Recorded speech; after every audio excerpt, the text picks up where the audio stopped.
So, pros and takes What's crew, up? here we are. Ray is a bit of a MIA.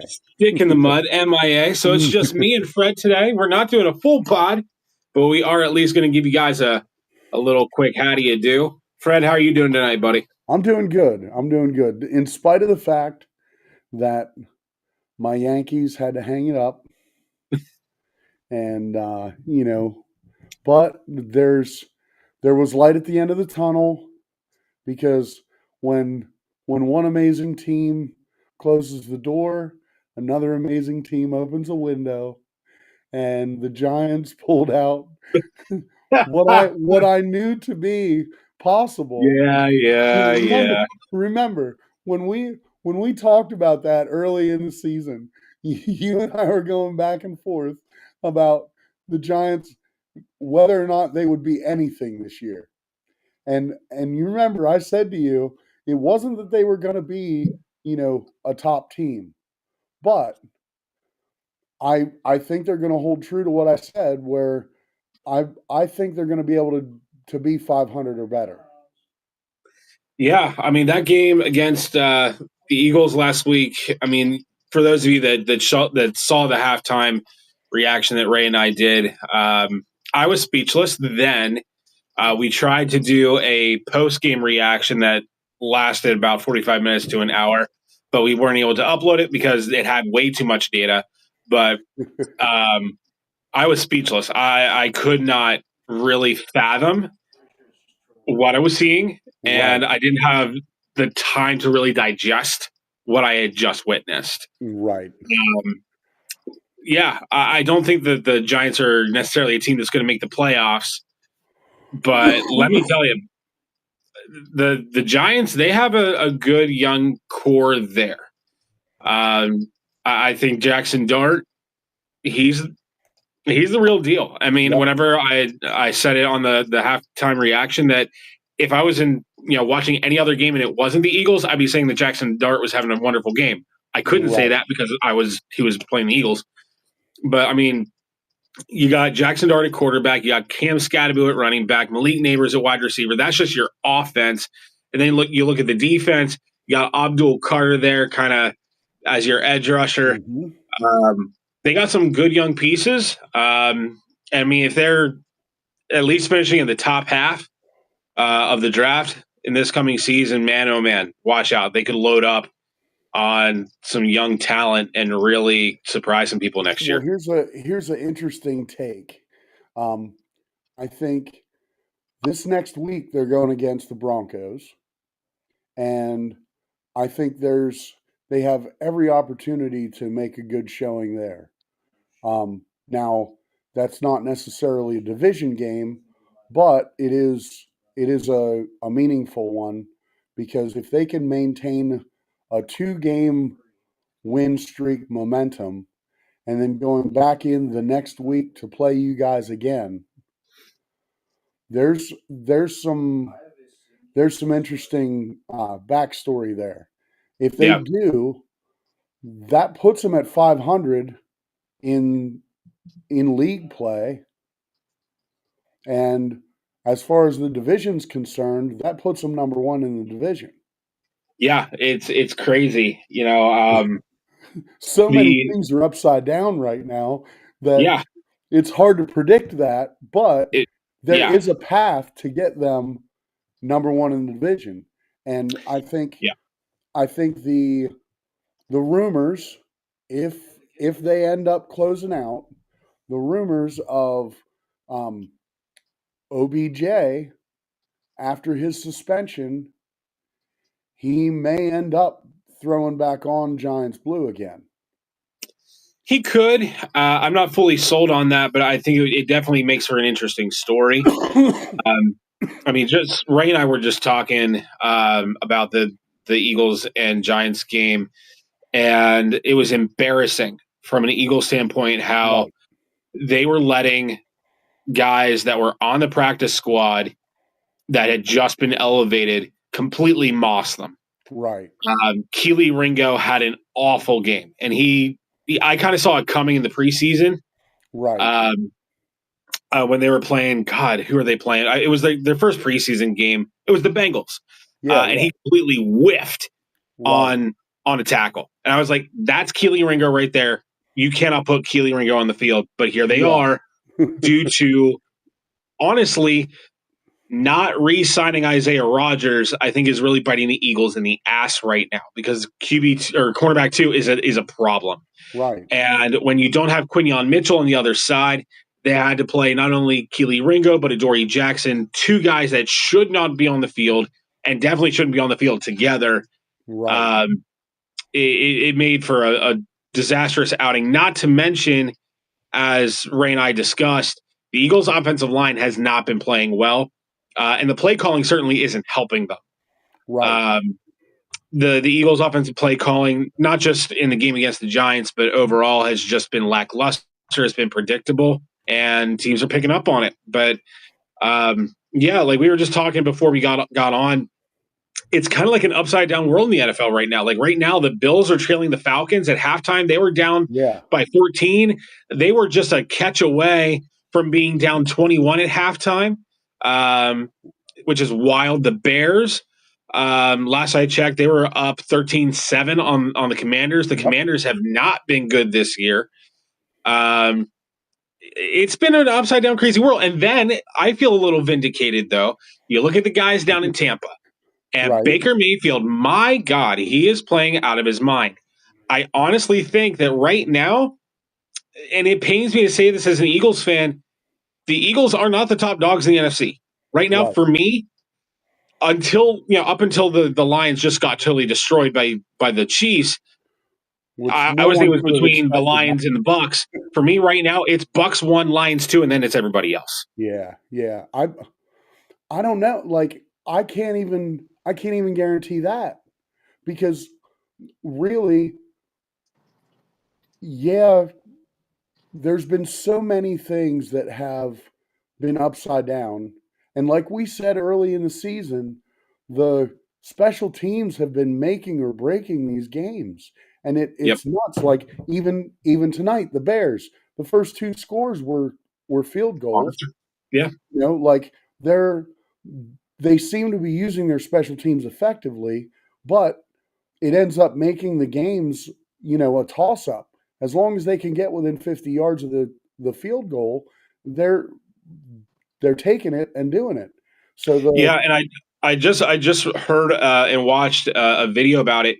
The way that the K balls, and for those of you that don't know what that means, K balls are the balls that are specifically for kickers in the Mhm. NFL. They're not used for anything else other than kicking, hence why Right, they're called K balls.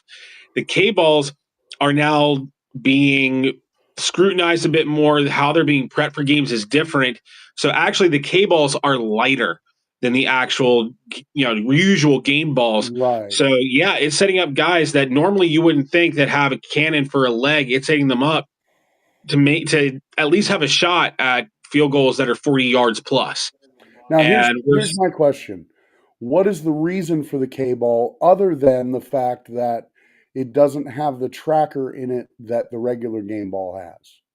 So my understanding of the K ball, and for anybody else watching that maybe is a bit more knowledgeable on it than I am, please by all means leave a comment down below and chime in, or leave us a comment on our Discord.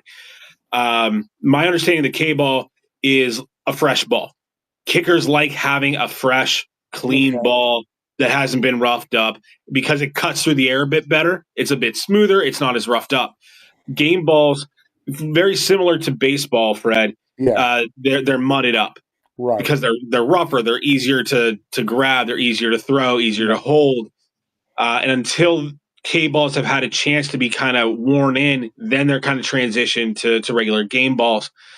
But how they're inflated now is slightly different. And again, it's altering just slightly the weight of the ball and how the Right. ball flies through the air. So you're seeing these guys again having opportunities to make these kicks that are 40 plus yards, and that's kind of flipping the field. And like we discussed when the Eagles played the Buccaneers, or not the Buccaneers, the Rams, with these new kickoff rules, these teams finding quirks in Right. the rules. and kicking these knuckleball kickoffs that are just Right. throwing receivers or kickoff receivers for a loop. Yep. But I also just saw a kickers, they're couple not college clips doing the same thing.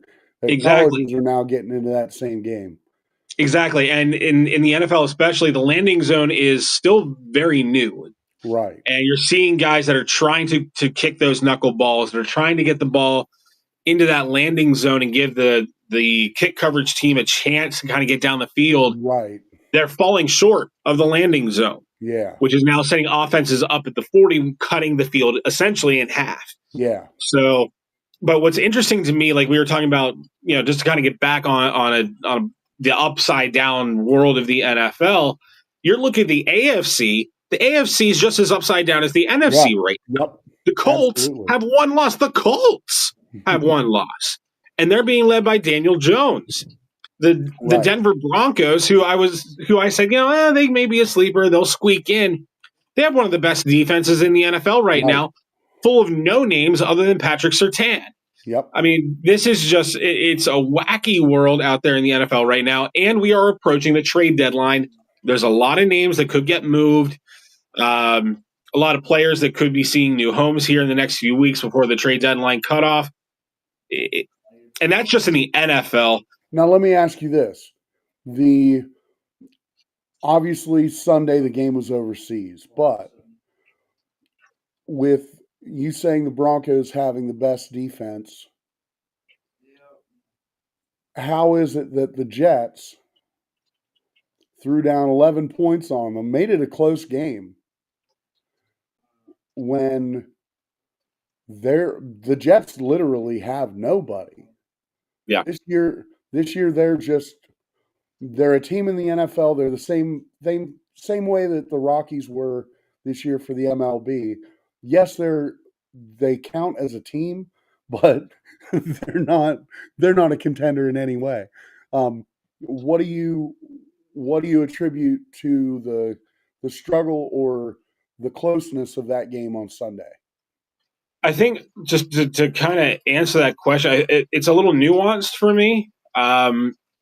Ray always says, and he said it on the pod multiple times, any given Sunday, anybody can win or lose. And I think that comes down to coaching and it comes down to preparation.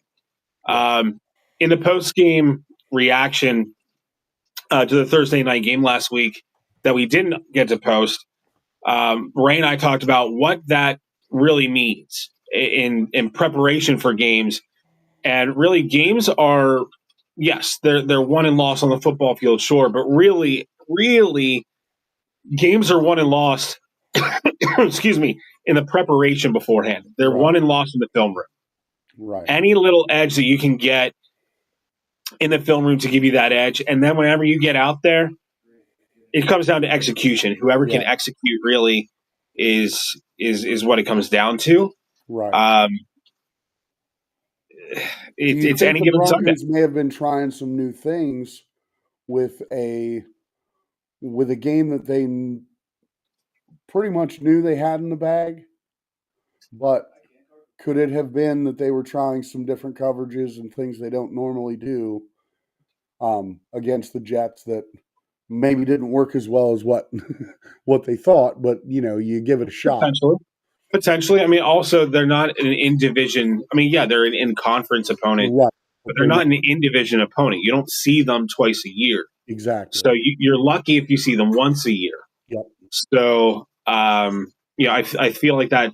Yeah, that familiarity of being in the conference plays a factor, but there's that also that unfamiliarity that plays a factor. So it's a very nuanced thing. Like Ray says, any given Sunday. Yeah, I was pretty excited about the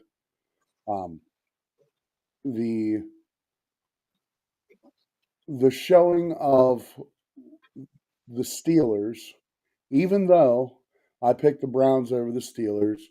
Yeah, that's a loss for me, but I was impressed with the fact that Aaron Rodgers came out and he played football the way Aaron Rodgers likes to play football. He balled out, man.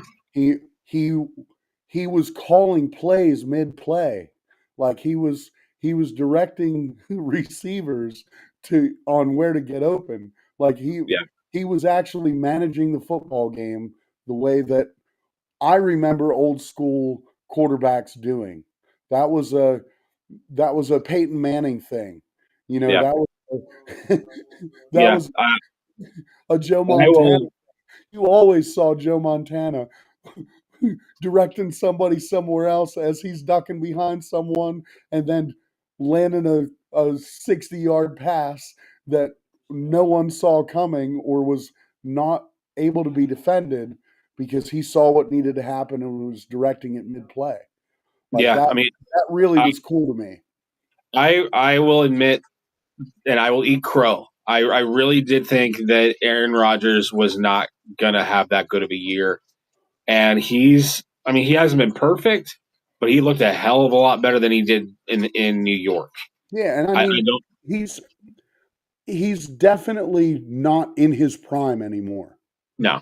But you see those glimmers of what he's capable of as a seasoned veteran and as a, a quarterback that always had great vision, but maybe didn't have the receivers that were capable of adapting the way that he would have liked them to.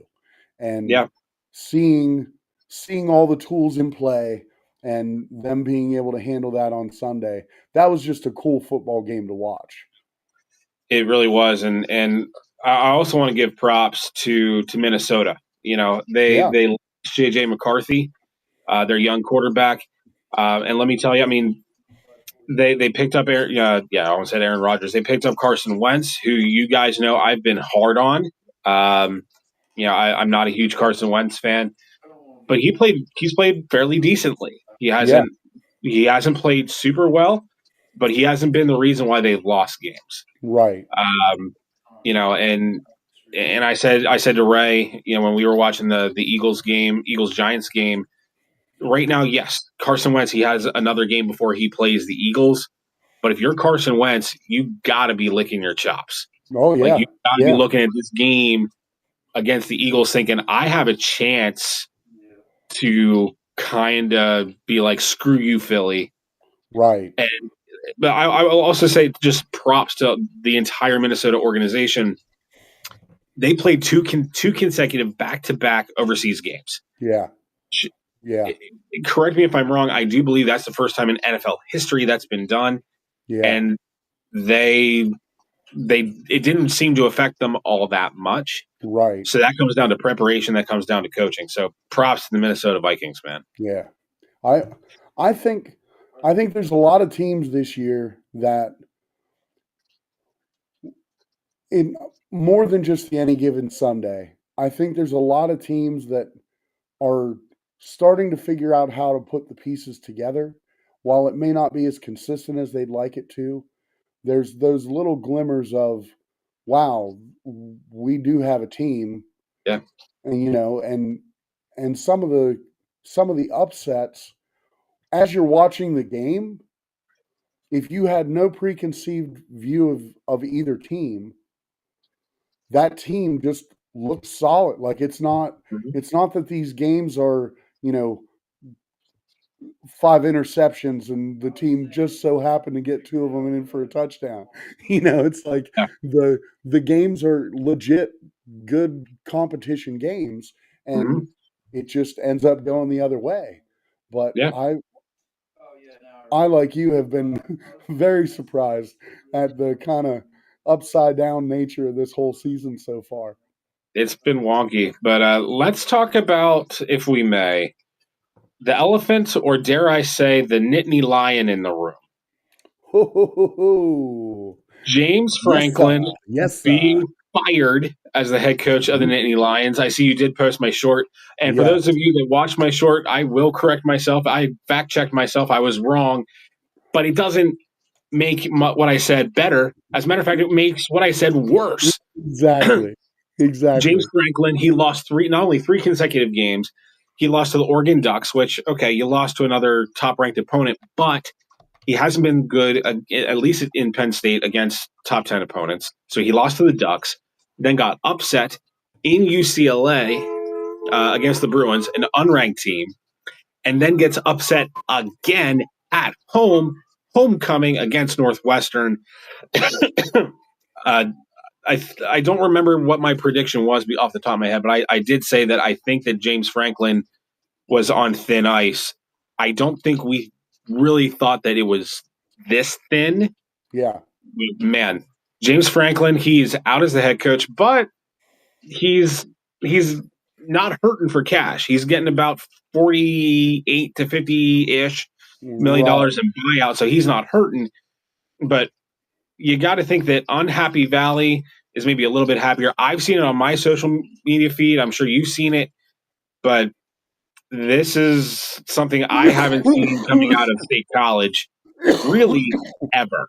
And I'm not, I haven't been watching Penn State football in a long time, but I remember as a kid when it was Joe Paterno, Right. and you never saw Penn State firing a coach halfway through the year. Absolutely not. And the interview I saw with the athletic director, he was basically saying this has been a long time coming, and the contract that was in place, they were hoping that some things would turn around, but with the um, with the injury of their star quarterback, or what they perceived to be their star quarterback, and Franklin unable to put the pieces together to make really anything happen so far, you got to do something to be able to turn things upside down. And I think some of the hesitation prior to this year with the school was they just they just committed to a, what was it, a $1 billion Yeah. addition to their stadium, or Mm-hmm. renovations to their stadium, um, which the athletic department has to eat. And then also on top of that, yeah, there's donors and stuff, but it comes out of that budget. And then you have the $50 million contingency on Franklin's contract. Now, after doing some more digging, what I found is there is a clause within the contract that is kind of fine print deep within the contract that Franklin has to show effort to mitigate that penalty.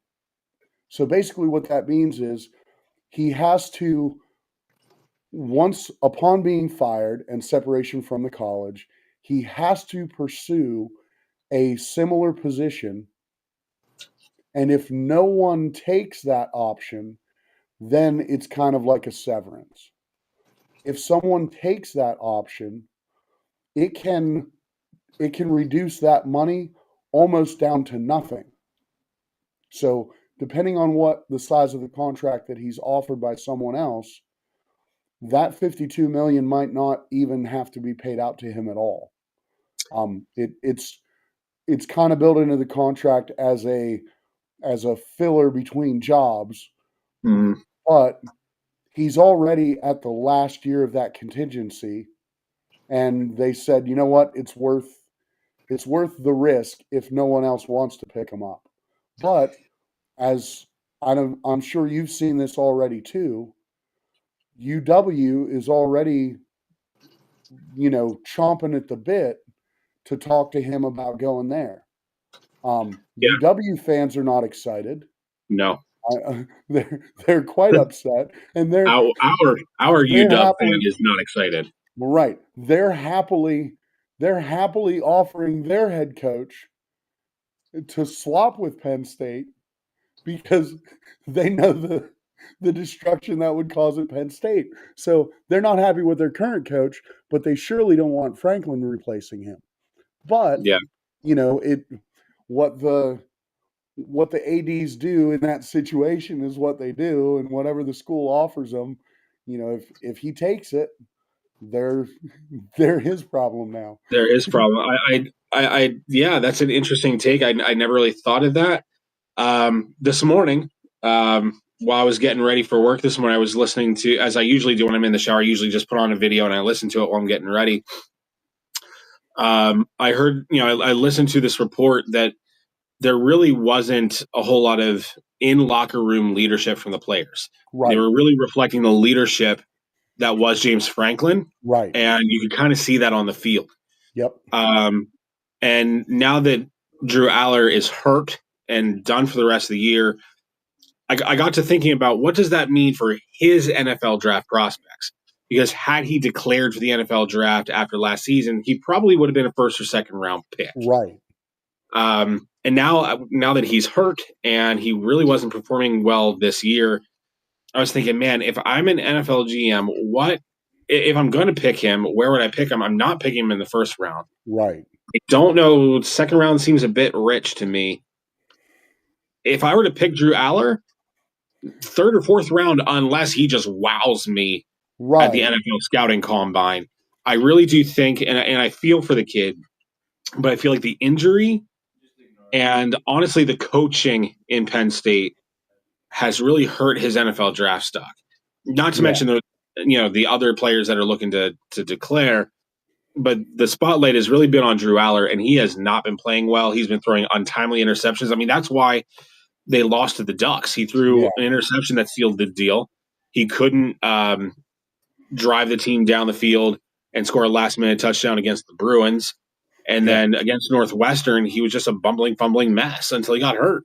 Now this might be way off, but I've seen some, or I have some speculation that part of that non-student leadership is by design, because part of what ended up happening, several years ago, um, post scandal, um, the when Franklin took over, it was supposed to be the connection to the past, but a door to the future.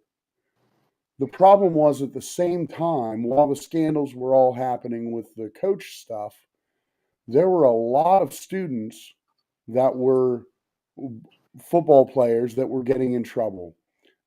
There was, the frat party death.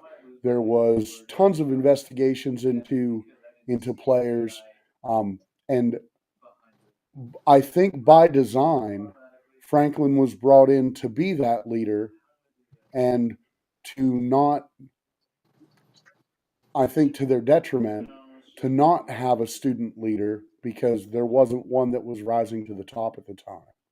And to kind of disconnect that, all the things that were happening. Now, should that have been fixed?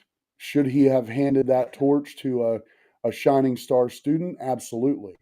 But have they put in that effort to develop that shining star? And to me, I don't think so. I think Franklin kind of had that chip on his shoulder of, I am the connection to the dynasty. And he didn't want to give up that role of leadership to the students and let them kind of take back what was always theirs. Because Joe Paterno was always the student leader developer. Yeah. And I think that is, like you said, that is missing in that organization. Yeah. And it's unfortunate. Yeah. But I agree. I think that really Penn State has had a leadership problem, at least from the student end, since the passing of Joe Paterno. Right.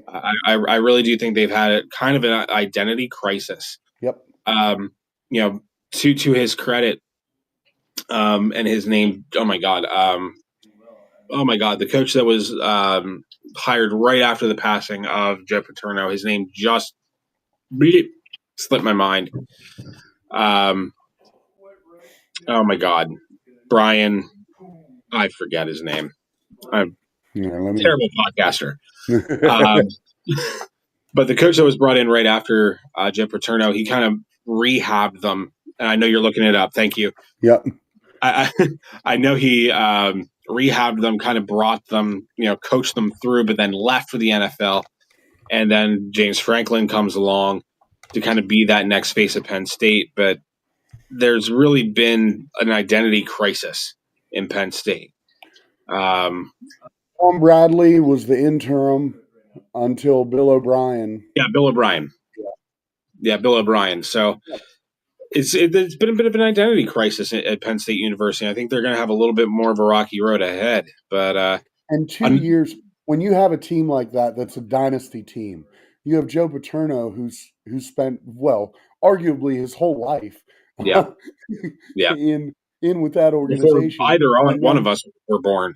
right, and then you have Bradley, who's there for just the 2011 season. Then you have from 2012 to 2014, you have O'Brien.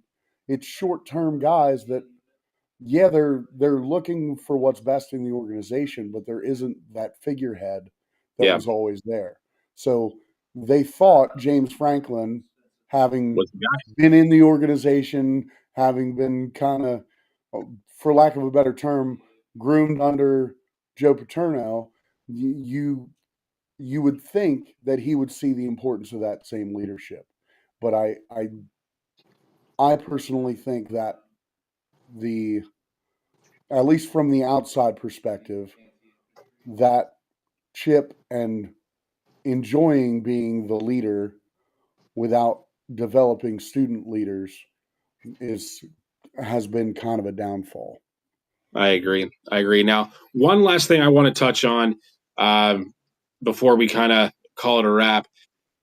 It was a rough day to be a Philadelphia sports fan. We talked about how the Eagles just got shellacked by the Giants, but they had two other losses. The Flyers lost on the same weekend, Oof, and Ray and I will have hockey discussions at a later date. yeah. But then the Philadelphia Phillies get bounced Yep. from just a total shock. Right. You get bounced from the playoffs early. I don't think anybody was really expecting that. I see that as just a total collapse from the Philadelphia Phillies. And if you're the Phillies, you're thinking, man, I have this loaded roster, but we just can't get over the hump. Is it now just a collection of names, or do we need to kind of really reevaluate what we're doing in Philadelphia from a baseball perspective? Well, I think Philadelphia had a lot of the pieces they needed. They really did. Um, I think I think the same thing with the Mets. I think um, the pieces were definitely in place, but knowing how to manage those pieces and being able to overcome the what has become this year as one of the most elite pitching years that I've ever seen. You have guys in every division that are just absolute powerhouse dominant pitchers, Just ripping and them. any given day, they're capable of shutting people down. Um, I I know the the Pirates wound up with ending the season with 70 wins, even though they were bottom of the barrel team and gave up half of their team at the trade deadline. They still, because of their pitching staff that they still have intact, hanging on to schemes, they were still able to pull out 70 wins. And the right now, you have two rookie pitchers that are dominating the postseason. It's unbelievable to me right now to see what's happening, and the the guys. There's a guy for the Dodgers right now that is um, he's he went from playing in the minor leagues 6 months ago to now starting in the postseason for the Dodgers. And when you look at it being the Dodgers are a dominant team Yeah. anyway, And one of the and they most don't storied have franchises in all of the MLB. right. They don't have any shortages in their bullpen, but still, even though they have no shortages in their bullpen, they still have this rookie coming in and starting for what really is the most pivotal point in their season. So you can't write off the fact that the Phillies had a ton of great pieces, A but ton. the Phillies being able to put all those pieces together at the right time, that's the same reason why the Yankees got stomped 2 nights by Toronto, because the pitching was phenomenal and the bats couldn't line up at the right times. You had one strong inning in the first game, you had one strong inning in the second game. The third game, bats were all firing on all cylinders. And then it went back to the same thing. And that's with a team with the best batting averages in baseball. As a team average, they were batting 330. That's an unbelievable batting average. Yeah. But you can't Winning make it baseball. through the postseason if you can't. Yes, that's 333 is 1/3 of your times at bat. If you're playing 3 games, you're hoping that that 1/3 is spread out enough to where you're going to be able to make it. But But not one game in three. exactly what wound up happening was It was they one in wound up three. hitting 80% of the time one of the games, and then the other 2 games they're batting less than 100. Yeah. So it really is the pitching duel that is every game right now is so impressive, and I can't say enough about what is happening right now in Seattle. Seattle is absolutely unleashing on every opponent they face. They're stepping up to every challenge. And speaking of which, it's the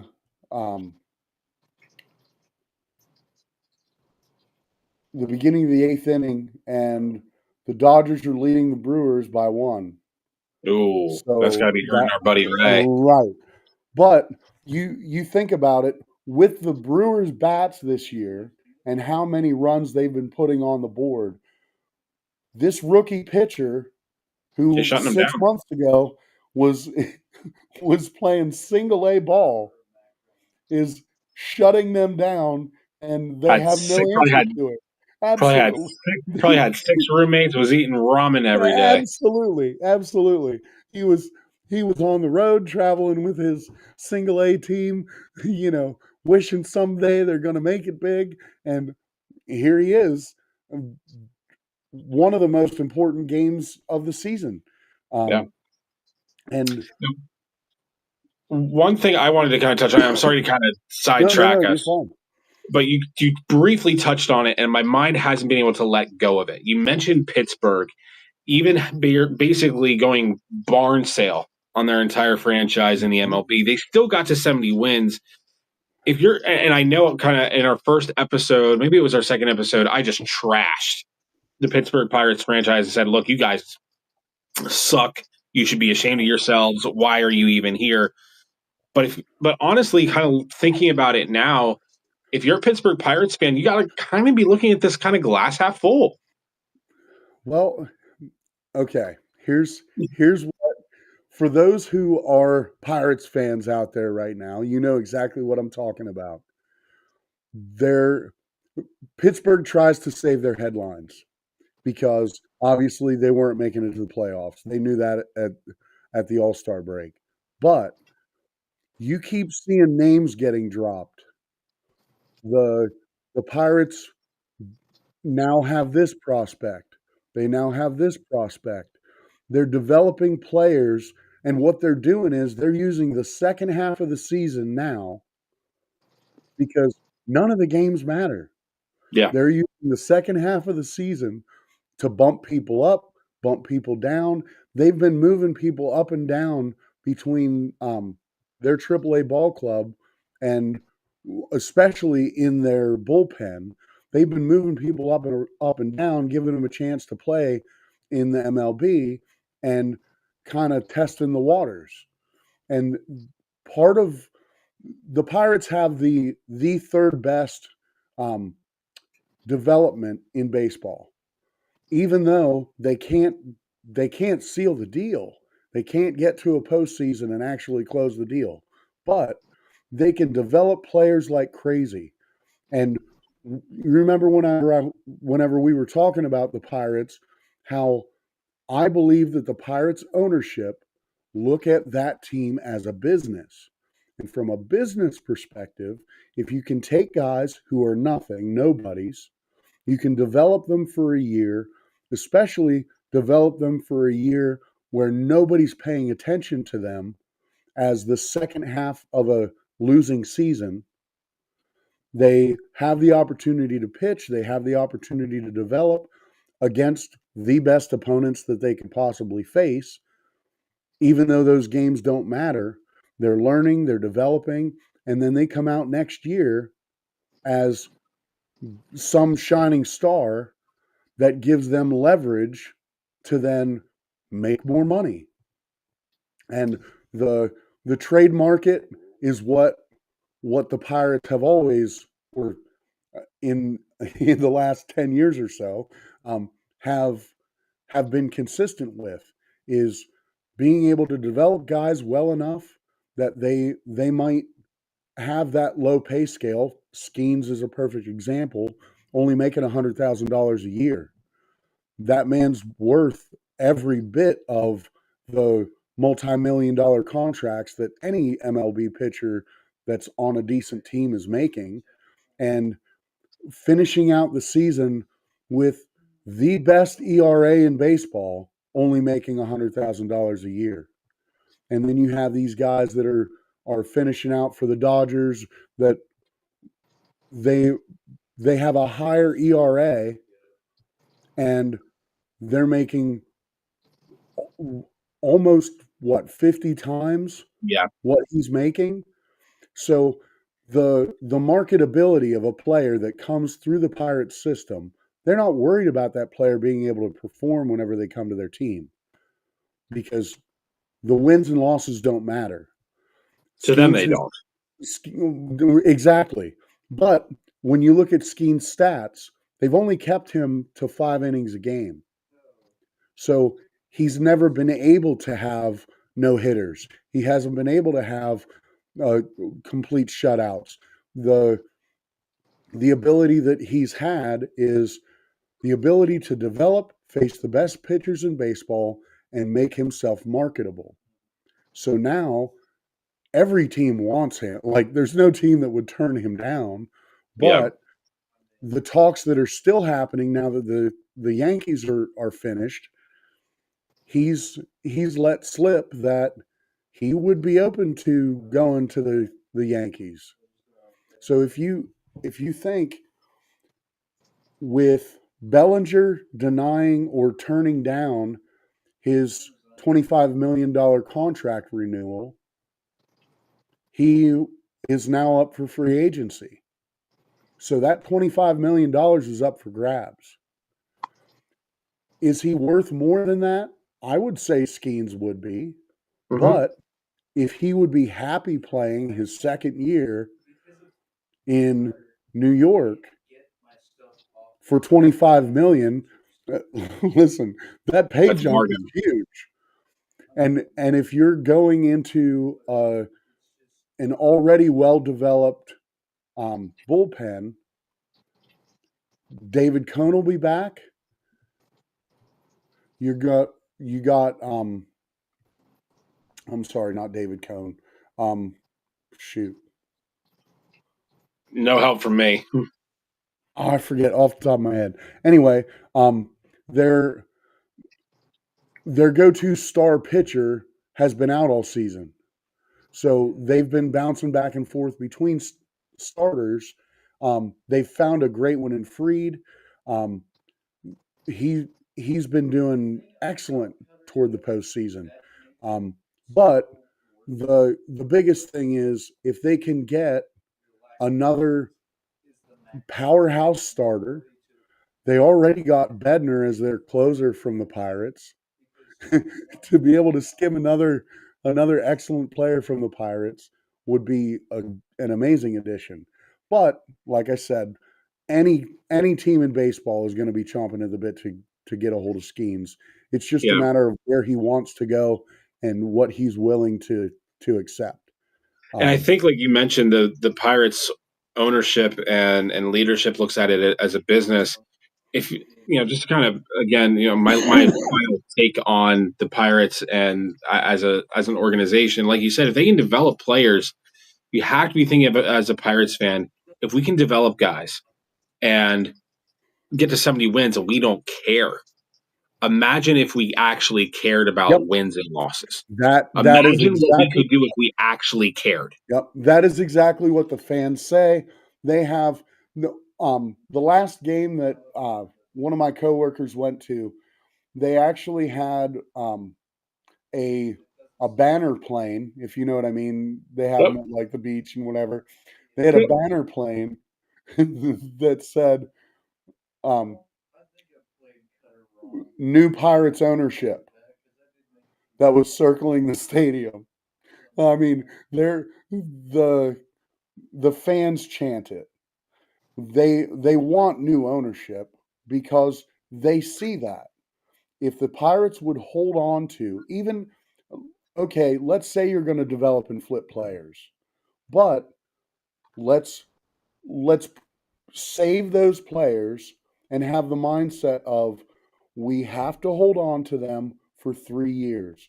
When they enter the MLB, whatever stage of the game they're at, when they're capable of moving up from minor league ball and we introduce them to the MLB, we want them to stay with the Pirates for a 3-year window.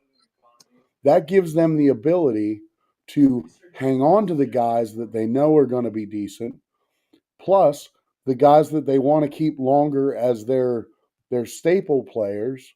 They can have them there as well. Still develop players, still flip people, but They'd it be a perennial Pirates powerhouse.